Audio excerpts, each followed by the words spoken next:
الأنبياء والمرسلين وعلى آله وصحبه أجمعين. أشهد أن لا إله إلا الله وحده لا شريك له وأشهد أن محمدا عبده ورسوله صلى الله عليه وسلم لا نبي بعده. قال الله تعالى في القرآن الكريم: أعوذ بالله من الشيطان الرجيم. يا أيها الذين آمنوا ادخلوا في السلم كافة ولا تتبعوا خطوات الشيطان إنه لكم عدو مبين. صدق الله العظيم.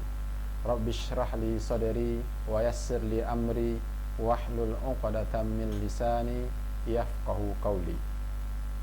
Kaum muslimin muslimat rahimakumullah, kembali kita berjumpa dalam pertemuan yang rutin ini, yang insyaallah pada malam hari ini kita akan membahas pertemuan yang sebelumnya, dan kita lanjutkan kembali dengan judul wanita-wanita yang haram untuk dinikahi. Alhamdulillah, sebelumnya kita sudah membahas beberapa wanita-wanita yang haram untuk dinikahi, dan sekarang kita lanjutkan dengan wanita-wanita yang juga haram untuk dinikahi. Yang pertama adalah haram bagi seorang laki-laki untuk menikahi ibu istrinya atau mertuanya. Dan siapa saja yang telah menikahi seorang wanita kemudian dia menikahi lagi mertuanya, maka itu adalah keharaman bagi dia, sebagaimana yang telah disebutkan oleh Allah dalam surah An-Nisa, surat yang keempat, ayat yang ke-23. Allah berfirman: A'udzubillahi minasyaitonir rajim. Bismillahirrahmanirrahim. Hurrimat 'alaikum ummahatukum wa banatukum wa akhawatukum wa ammatukum wa khalatukum wa banatul akhi wa banatul ukhti wa ummahatukum allati arda'nakum wa akhawatukum minar radha'ah wa ummahatu nisaikum. Allah Subhanahu wa taala telah berfirman, diharamkan atas kamu mengawini ibu-ibumu, anak-anakmu yang perempuan, saudara-saudaramu yang perempuan, saudara-saudara bapakmu yang perempuan, saudara-saudara ibumu yang perempuan, anak-anak perempuan dari saudara-saudaramu yang laki-laki, anak-anak perempuan dari saudara-saudaramu yang perempuan, ibu-ibumu yang menyusui kamu, saudara-saudara perempuan sepersusuan, dan ibu-ibu dari istrimu atau mertuamu. Terjemahan Quran surat An-Nisa, surat yang keempat, ayat yang ke-23. Kaum muslimin muslimat rahimakumullah, selanjutnya yang juga diharamkan bagi seorang laki-laki untuk menikahi ataupun mengawili adalah menikahi anak tirinya ketika istri yang dinikahi oleh seorang laki-laki tersebut telah mereka gaul. Artinya adalah ketika istri yang tersebut telah dicampurinya, maka otomatis anaknya tersebut atau anak tirinya tersebut menjadi haram untuk dinikahi. Jadi jika seorang pria telah bersetubuh dengan ibu mereka, maka mereka diharamkan bagi pria itu, baik mereka berada dalam pemeliharaannya ataupun tidak, sebab potongan ayat yang berbunyi allati fi hujurikum, yang berada dalam pemeliharaan kamu, dalam Quran surah An-Nisa ayat yang sama, ayat 23 tadi, itu merupakan deskripsi atau sifat yang ghalib atau yang biasanya terjadi dalam masyarakat, atau dengan kata lain, wanita tersebut di dalam pemeliharaan mereka atau dalam pengasuhan mereka. Maka hal tersebut justru sebaliknya yang harus menjadi ungkapan yang harus diperhatikan adalah lanjutannya, min nisaikumul lati dakhaltum bihin, dan istri-istri yang telah kamu campuri. Maka disinilah yang kemudian diharamkan oleh Allah, bahwasanya ungkapan ini dinyatakan dalam kedudukan sebagai syarat karena pernyataan gamblang yang datang setelahnya. Jadi yang menjadi syarat tersebut adalah ketika istri-istri itu telah dicampurinya. Jadi bukan karena istri-istri tersebut belum dicampurinya, atau dengan kata lain anak perempuan tadi atau anak tirinya tadi tidak tinggal bersama dia atau tinggal jauh dari si laki-laki tadi sehingga dia menjadi halal. Tetapi yang menjadi syaratnya tersebut, yang menjadikan dia menjadi haram tersebut adalah ketika dia telah mencampuri istrinya atau ibu dari anak tirinya tadi. Kemudian dilanjutkan oleh Allah, fa illam takunu dakhaltum bihinna fala junaha alaikum. Tetapi jika kamu belum bercampur dengan istri-istrimu itu dan sudah kamu ceraikan, maka tidak berdosa bagi kamu untuk mengawininya atau mengawini anak tirinya tadi ketika si ibunya belum dicampurinya. Nah, pertanyaannya, apakah ini bisa terjadi di tengah-tengah masyarakat?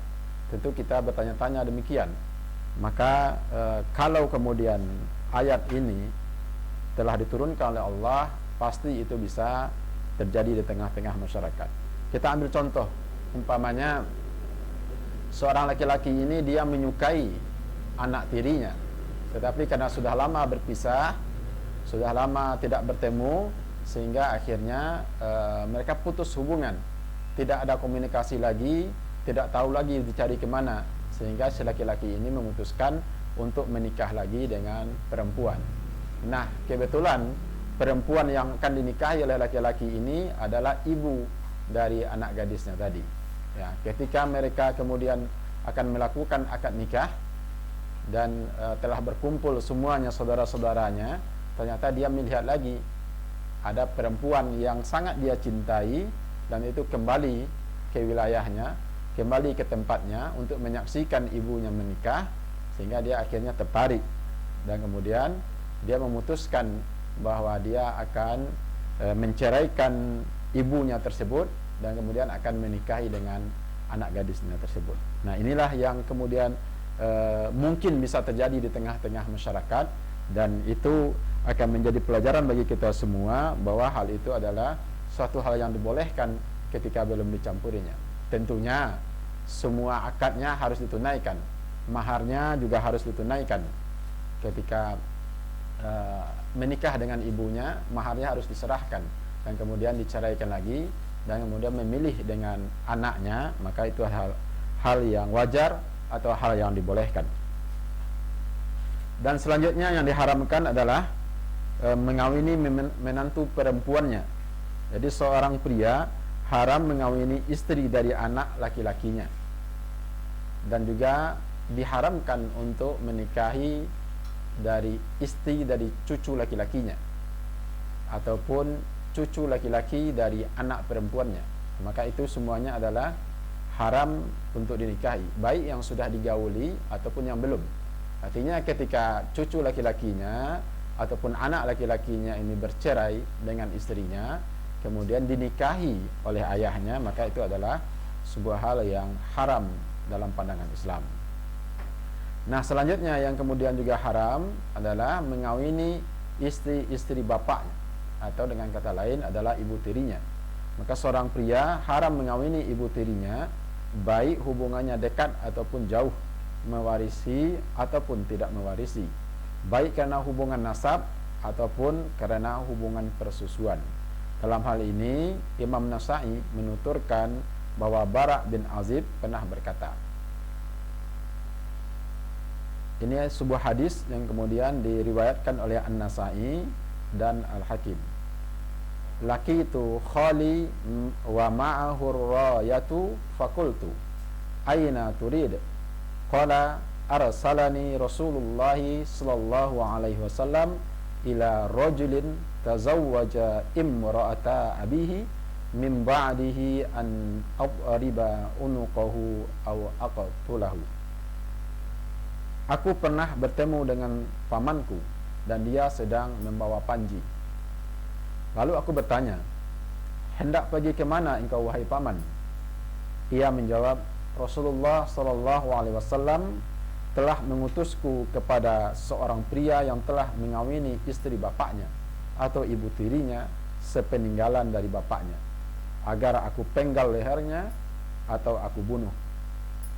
Hadis riwayat An-Nasa'i dari Al-Hakim. Jadi haramlah kemudian secara mutlak bagi seorang anak untuk menikahi ibu tirinya sepeninggalan bapaknya. Artinya bapaknya mungkin sudah meninggal atau sudah diceraikan oleh bapaknya, maka itu tetap menjadi haram bagi anaknya untuk menikahinya. Yang selanjutnya yang juga diharamkan adalah haram menghimpun seorang wanita dengan bibinya dari pihak bapaknya atau bibinya dari pihak ibunya. Maka hal ini dikarenakan apa yang diriwayatkan oleh Abu Hurairah radhiyallahu anhu, bahwa sesungguhnya Rasulullah sallallahu alaihi wasallam bersabda, la yajma'ur rajulu bainal mar'ati wa ammatiha wala bainaha wa baina khalatiha. Janganlah seorang pria menghimpun seorang wanita dengan bibinya dari pihak bapak, dan juga janganlah dia menghimpun dengan bibinya dari pihak ibu. Hadis riwayat muttafaq alaih. Kaum muslimin muslimat rahimakumullah, maka ini kemudian harus menjadi perhatian kita semua, karena itu bisa jadi terjadi di tengah-tengah masyarakat, di mana mereka mengumpulkan seorang wanita dengan bibinya, baik dinikahinya setelah dicampurinya ataupun sebelum dicampurinya. Yang kemudian diharamkan adalah diharamkan karena persusuan apa yang telah diharamkan karena nasab. Maka setiap wanita yang haram dinikahi karena adanya perhubungan nasab, maka haram pula dinikahi karena adanya hubungan persusuan. Mereka adalah ibu, anak perempuan, saudara perempuan, dan bibi, baik dari pihak bapak maupun dari pihak ibu. Anak perempuan saudara laki-laki dan anak perempuan dari saudara perempuan, sesuai arahan yang telah dijelaskan dalam hal pengharaman karena nasab. Dan karena sabda Rasulullah sallallahu alaihi wasallam, yahrumu minar radha'i ma yahrumu minan nasabi. Haram karena faktor persusuan seperti yang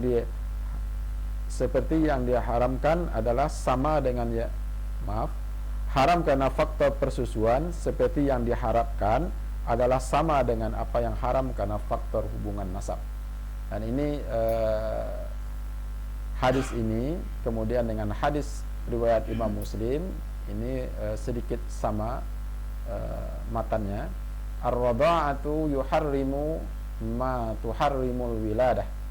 Persusuan itu akan mengharamkan apa yang diharamkan oleh sebab kelahiran.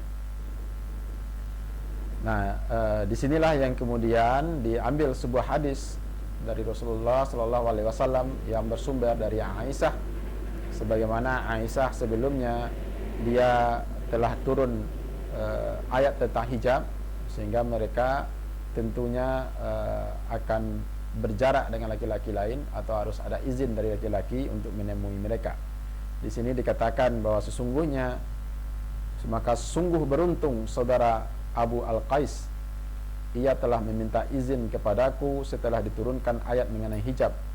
Maka aku berkata kepadanya, demi Allah, aku tidak akan mengizinkannya hingga aku meminta izin kepada Rasulullah sallallahu alaihi wasallam. Sesungguhnya bukan istri saudara Abu Al-Qais itu yang menyusuiku, akan tetapi yang menyusuiku adalah istri Abu Al-Qais. Maka aku pun masuk menemui Rasulullah sallallahu alaihi wasallam, lalu aku berkata, wahai Rasulullah, sesungguhnya pria ini bukan istri dia yang menyusuiku, akan tetapi istri saudara laki-lakinya lah yang menyusuiku. Maka beliau bersabda, izinkanlah dia, karena dia adalah pamanmu. Sumpahmu itu bagaikan debu, tidak bernilai apa-apa. Hadis muttafaq alaih, atau hadis yang diriwayatkan oleh Imam Bukhari dan Imam Muslim. Maka faktor inilah yang kemudian yang telah mengharamkan dalam hal persusuan adalah air susunya itu sendiri. Maka pemilik air susu atau sahib al-laban, di mana seseorang pernah menyusu, menjadi haram bagi seseorang itu dan orang yang menyusu dari pemilik air susu itu, baik pemilik air susu itu pria ataupun dia adalah wanita. Nah, bagaimana pria itu sudah dijelaskan pada pertemuan sebelumnya. Baik orang itu menyusu itu adalah anak dari orang yang menyusuinya atau bukan. Jadi dari sini disimpulkan bahwa seseorang boleh mengawini wanita saudara perempuan dari saudara laki-laki sepersusuannya, tetapi tidak boleh mengawini saudara sepersusuannya, baik pria ataupun wanita. Maka jika seseorang telah disusui oleh seorang wanita, maka wanita itu telah menjadi ibunya karena persusuan. Dan suami wanita itu telah menjadi bapaknya karena persusuan. Anak-anak keduanya merupakan saudara-saudara sepersusuan bagi seorang wanita itu, akan tetapi saudara perempuan dari seseorang yang telah disusui bukan merupakan saudara bagi saudara-saudara sepersusuannya. Dengan demikian, bagi mereka saudara-saudara sepersusuan boleh mengawini saudara perempuan dari saudara sepersusuan mereka. Jadi faktor yang mengharamkan adalah air susu itu tersebut, bukan yang lain. Jadi itulah wanita-wanita yang kemudian haram dinikahi. Wanita-wanita selain mereka tidak haram untuk dinikahi sebagaimana yang telah dijelaskan.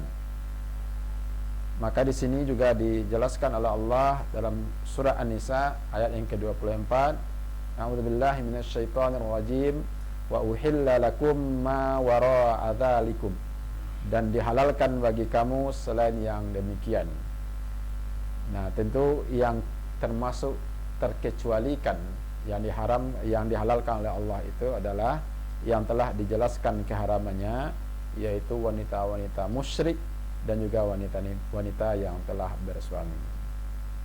Kaum muslimin muslimat rahimakumullah, demikian materi kita pada malam hari ini.